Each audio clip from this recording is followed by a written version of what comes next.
சற்று முன் கிடைக்கப்பெற்ற மிக மிக முக்கியமான செய்தி ஒன்று வெளியாகி உள்ளது. திராவிட முன்னேற்ற கழகம் தற்பொழுது 2026 சட்டசபை தேர்தலில் வெற்றியடைவதற்காக மக்களிடம் பணத்தை கொடுப்பதற்காக 2 கண்டெய்னர்கள் முழுவதும் கருப்பு பணத்தை கொண்டு செல்வதாக புகார் ஒன்று எழுந்துள்ளது.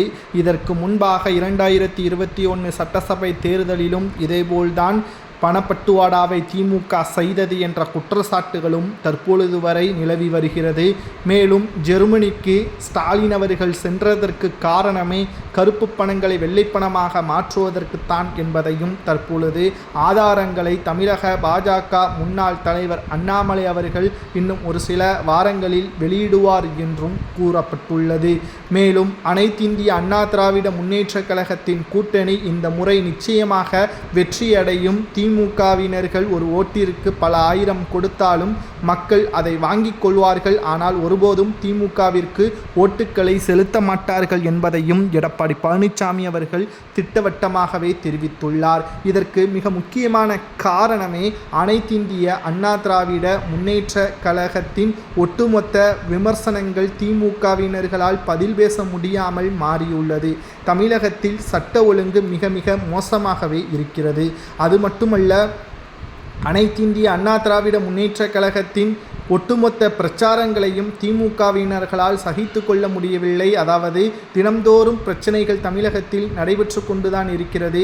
இந்த நேரத்தில் தமிழக முதல்வர் ஸ்டாலின் அவர்கள் வெளிநாடு பயணம், அது நன்மையாக இருந்தாலும் பரவாயில்லை, அவர்கள் சுற்றுலாவிற்கும் கருப்பு பணங்களை வெள்ளைப்பணமாக மாற்றுவதற்கும் தேர்தல் நேரத்தின் பொழுது பண தட்டுப்பாடு வராமல் இருப்பதற்காக என்னவெல்லாம் செய்ய முடியுமோ அனைத்தையும் திமுக செய்து வருவதாகவும் பல்வேறு குற்றச்சாட்டுகளும் முன்வைக்கப்பட்டு வருகிறது. அது மட்டுமல்ல, திராவிட முன்னேற்ற கழகத்தை பொறுத்தளவிற்கு 2 கண்டெய்னர்கள் அனுப்பப்பட்டிருப்பதாக தகவல்கள் தற்பொழுது கிடைக்கப்பெற்றுள்ள நிலையில் உள்துறை அமைச்சர் அமித்ஷா அவர்களுக்கும் கடிதங்கள் கொடுக்கப்பட்டுள்ளது.